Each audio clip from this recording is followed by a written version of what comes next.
Hare Krishna. Hare Krishna. Here we are again in Russell Square, not Regent's Park. Warm sunny day, blistering hot out, about 35 degrees or something. Loving it in London.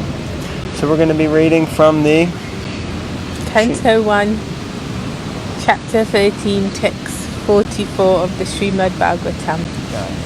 The chapter is entitled Dhritarashtra Quits Home. Say the invocation. Om Namo Bhagavate Vasudevaya.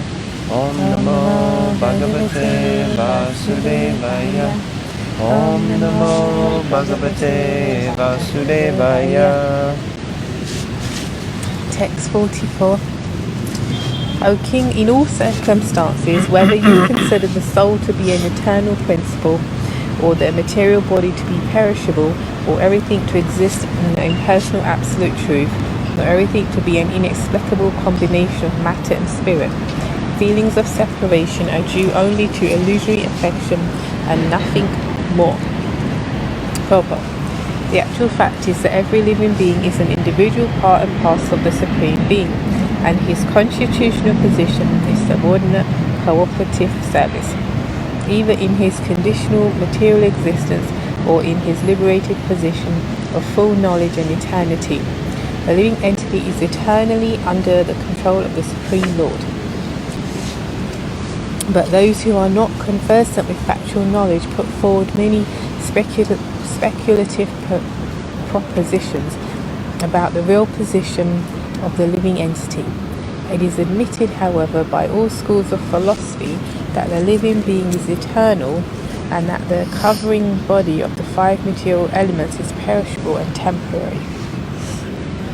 The eternal living entity transmigrates from one material body to another by the law of karma, and material bodies are perishable by their fundamental structures. Therefore, there is nothing to be lamented in the case of the souls being transferred into another body, or the material bodies perishing at a certain stage.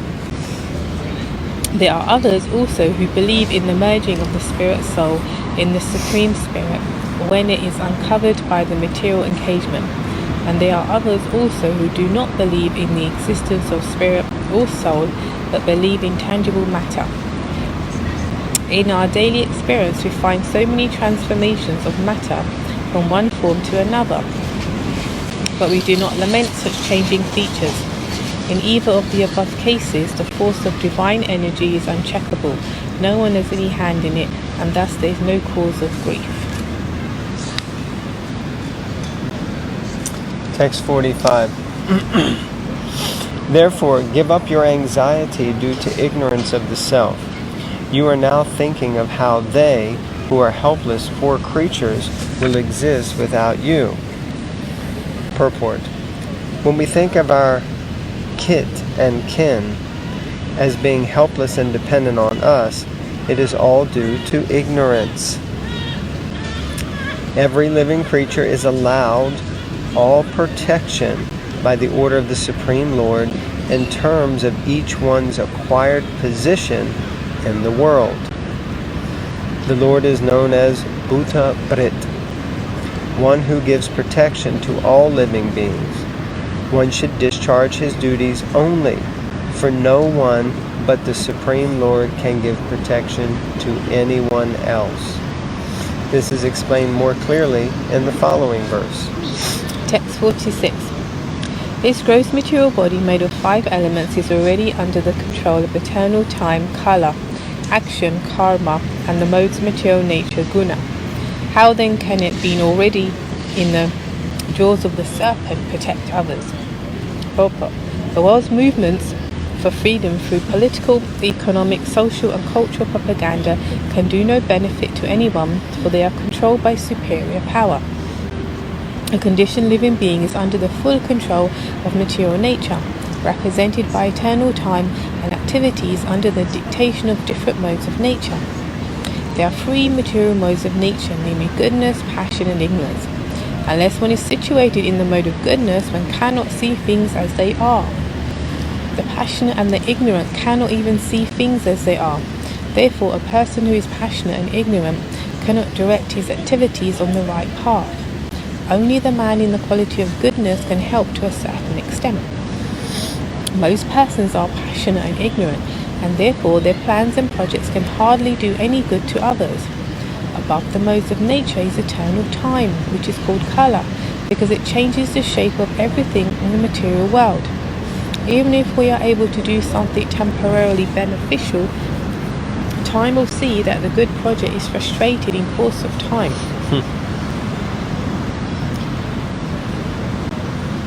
The only thing possible to be done is to get rid of eternal time, kala, which is compared to kala sapa, or the cobra snake, whose bite is always lethal. No one can be saved from the bites of a cobra. The best remedy for getting out of the clutches of the cobra like kala or its integrity, the modes of nature, is bhakti yoga, as it is recommended in the Bhagavad Gita 14:26. The highest professional project of philanthropic activities is to engage everyone in the act of preaching bhakti yoga all over the world, because that alone can save the people from the control of Maya, or the material nature represented by kala, karma and guna, as described above. The Bhagavad Gita 14:26 confirms this identity. 1426. You know what 1426 is?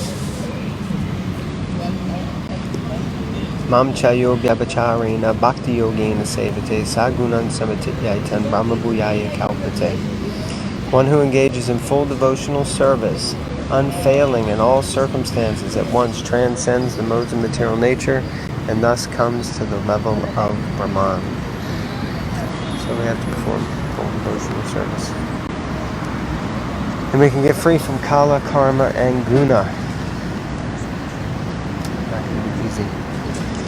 Daivesha guna mayi mama maya durakya, right? 7:14. Okay, here we go. Next text is 47. Those who are devoid of hands are prey for those who have hands. Those devoid of legs are prey for the four-legged. The weak are the subsistence of the strong, and the general rule holds that one living being is food for another. This is a very famous verse from the Bhagavatam, especially the last verse, section. It's Jivo Jivasya Jivanam, but the whole verse is Ahastani Sahastanam Apadani Chataspadam Pauguni Tatra Mahatam Jivo Jivasya Jivanam. That one living being is food for another. So, purport by Srila Prabhupada. A systematic law of subsistence and the struggle for existence is there by the Supreme Will, and there is no escape for anyone by any amount of planning. The living beings who have come to the material world against the will of the Supreme Being are under the control of a supreme power called Maya Shakti, the deputed agent of the Lord, and this Devi Maya, which I mentioned a few minutes ago from 7:14 of the Bhagavad Gita, is meant to pinch the conditioned souls by threefold miseries, one of which is explained here in this verse. The weak are subsistence to the strong. No one is strong enough to protect himself from the onslaught of a stronger. And by the will of the Lord, there are systematic categories of the weak, the stronger and the strongest. There is nothing to be lamented if a tiger eats a weaker animal, including a man, because that is the law of the Supreme Lord. But although the law states that a human being must subsist on another living being, there is the law of good sense also. For the human being is meant to obey the laws of the scriptures. This is impossible for other animals. The human being is meant for self-realization, and for that purpose he is not to eat anything which is not first offered to the Lord.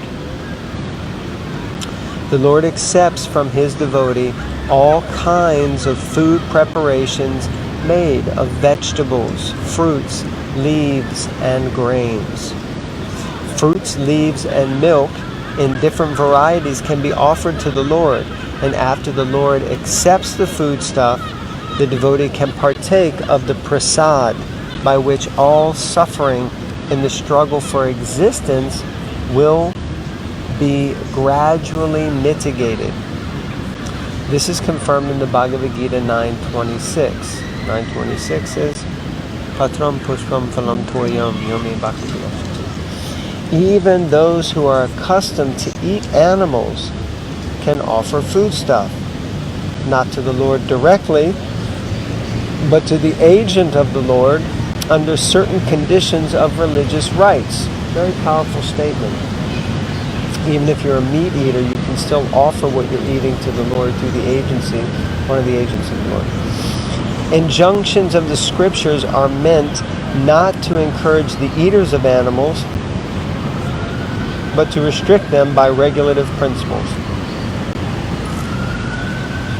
Just like an animal. The living being is the source of subsistence for other stronger living beings. No one should be very anxious for this subsistence in any circumstances, because there are living beings everywhere, and no living being starves for want of food at any place. Maharaj Yudhishthira is advised Comes the police. Maybe we'll wait till they pass. There was a time in London a couple of months back where you hardly heard any sirens. There was hardly anyone around. It was such a dead state. Very quiet, very peaceful. Now it's almost back to normal. Maharaj Yudhishthira is advised by Narada not to worry about his uncle's suffering for want of food, for they could live on vegetables available in the jungles as prasad of the Supreme Lord, and thus realize the path of salvation. Exploitation of the weaker living being by the stronger is the natural law of existence.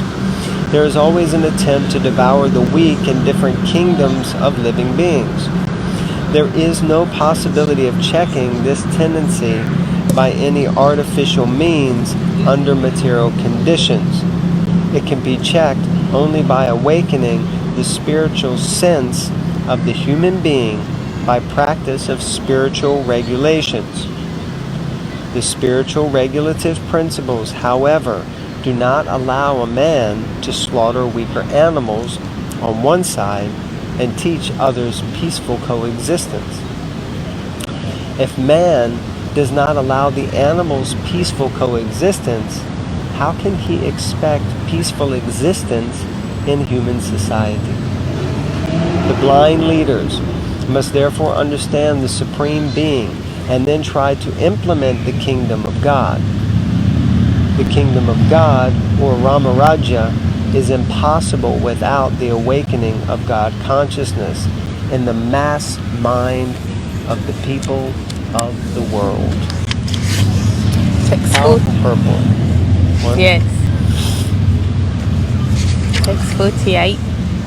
Therefore, O King, you should look to the Supreme Lord only, who is one without a second, and who manifests himself by different energies, and is both within and without. Purport. The Supreme Lord, Personality of Godhead, is one without a second, but he manifests himself by different energies because he is by nature blissful.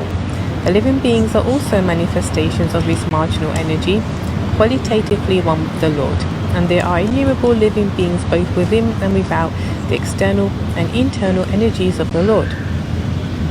Since the spiritual world is a manifestation of the Lord's internal energy, the living beings within that internal potency are qualitatively one with the Lord without contamination from the external potency.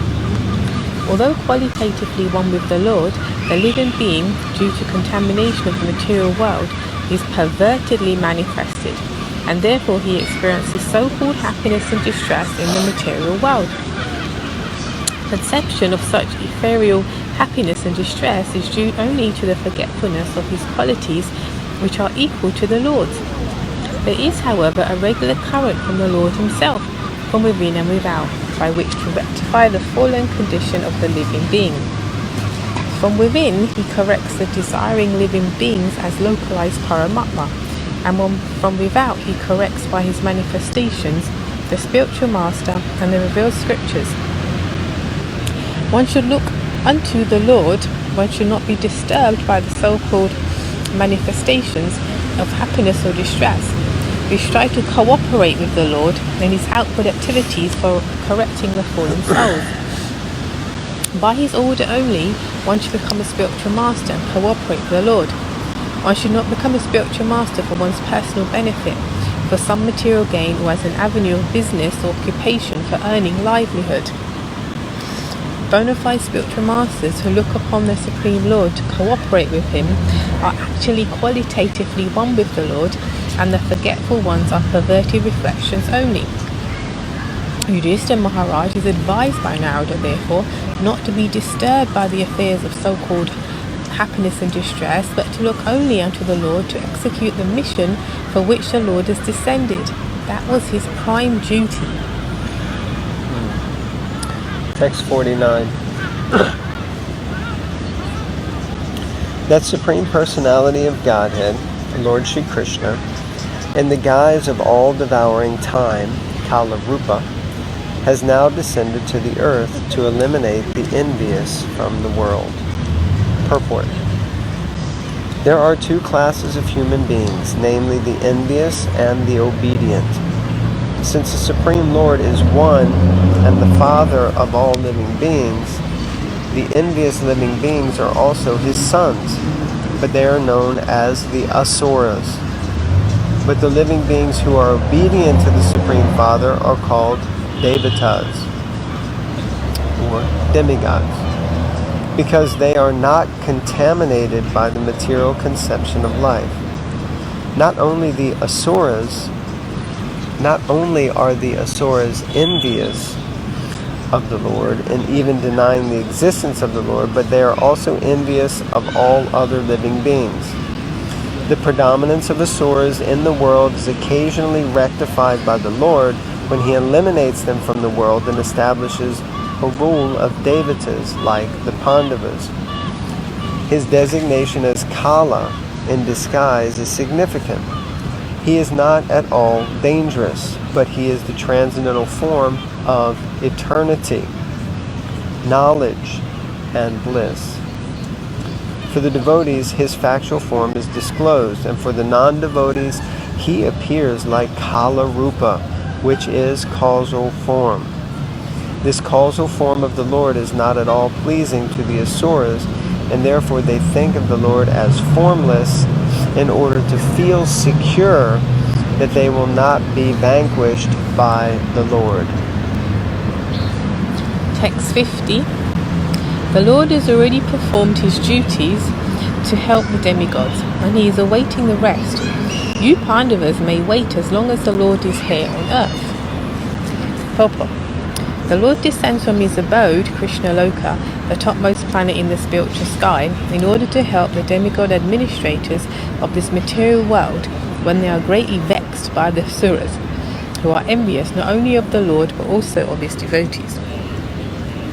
As referred to above, the conditioned living beings contact material association by their own choice, dictated by a strong desire to lord it over the resources of the material world and become imitation lords of all they survey. Everyone is trying to become an imitation god. There is keen competition amongst such imitation gods, and such competitors are generally known as asuras. When there are too many asuras in the world, then it becomes a hell for those who are devotees of the Lord. Due to the growth of the asuras, the mass of people are generally devoted to the Lord by nature. And the pure devotees of the Lord, including the demigods and higher planets, pray to the Lord for relief. And the Lord either descends personally from his abode or deputes some of his devotees to remodel the fallen condition of human society or even animal society. such disruptions take place not only in human society, but also among animals, birds, or other living beings, including the demigods in the higher planets. Lord Sri Krishna descended personally to vanquish asuras like Kamsa, Jarasandha, and Shishupal, and during the reign of Maharaj Yudhishthira, almost all these asuras were killed by the Lord. Now he was awaiting the annihilation of his own dynasty called the Yadu Vamsa, who appeared by his will in this world. He wanted to take them away before his own departure to his eternal abode. Narada, like Vidura, did not disclose the imminent annihilation of the Yadu dynasty, but indirectly gave a hint to the king and his brothers to wait till the incident happened and the Lord departed. Interesting. We were hearing the other day that they wouldn't kind of speak about that, you know? No one wanted to speak about basically Krishna's departure. 1351. O king, your uncle Dhritarashtra, his brother Vidura, and his wife Gandhari have gone to the southern side of the Himalaya mountains, where there are shelters of the great sages. Purport. To pacify the mourning Maharaj Yudhishthira, Narada first of all spoke from the philosophical point of view, and then he began to describe the future movements of his uncle, which he could see by his foreseeing powers, and thus began to describe as follows. Text 52. The place is called Saptasrota, divided by 7, because there the waters of the sacred Ganges were divided into 7 branches. This was done for the satisfaction of the 7 great rishis. Text 53. On the banks at Saptasrota, Dhritarashtra is now engaged in beginning Ashtanga Yoga by bathing 3 times daily, in the morning, noon and evening, by performing the Agnihotra sacrifice with fire, and by drinking only water. This helps one control the mind and the senses and frees one completely from thoughts of familial affection. The yoga system is a mechanical way to control the senses and the mind and divert them from matter to spirit. The preliminary processes are the sitting posture, meditation, spiritual thoughts, manipulation of air passing within the body, and gradual situation in trance, facing the absolute person, Paramatma. Such mechanical ways of rising to the spiritual platform prescribe some regulative principles of taking bath daily 3 times, fasting as far as possible, sitting and concentrating the mind on spiritual matters, and thus gradually becoming free from Vishaya or material objects. Material existence means to be absorbed in the material objective, which is simply illusory.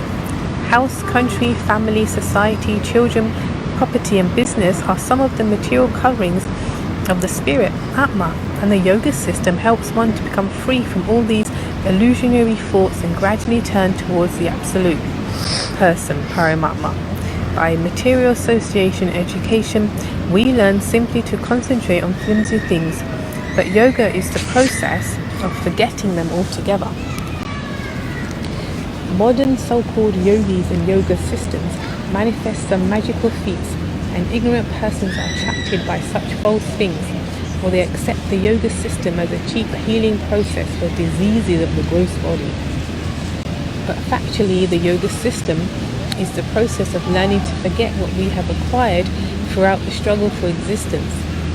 Dhritarashtra was all along engaged in improving family affairs by raising the standard of living of his own sons. These are common affairs for a man grossly materialistic. And without...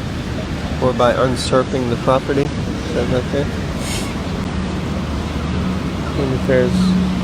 Or by usurping the property of the Pandavas for the sake of his own sons. These are common affairs for a man grossly materialistic and without knowledge of the spiritual force. He does not see how this can drag one from heaven to hell. By the grace of his younger brother Vidura, Dhritarashtra was enlightened and could see his grossly illusory engagements, and by such enlightenment he was able to leave home for spiritual realization. Sri Narada was just foretelling the way of his spiritual progress in a place which was sanctified by the flow of the celestial Ganges. Drinking water only without solid food is also considered fasting. This is necessary for advancement of spiritual knowledge. A foolish man wants to be a cheap yogi without observing regulative principles. A man who has no control over the tongue at first can hardly become a yogi. Yogi and bogi are two opposite terms. The bogi, or the merry man who eats and drinks, cannot be a yogi, for a yogi is never allowed to eat and drink unrestrictedly. We may note with profit how Dhritarashtra began his yoga system by drinking water only and sitting calmly in a place with a spiritual atmosphere, deeply absorbed in the thoughts of the Lord Hari, the personality of Godhead. One more? Okay. Last verse and purport. 1354. One who has controlled the sitting postures, the yoga asanas, and the breathing process can turn the senses toward the absolute personality of Godhead and thus become immune to the contaminations of the modes of material nature, namely mundane, goodness, passion, and ignorance. So I think hurricane out of the Wizard of Oz is coming along, some tornado coming. Okay. Purport.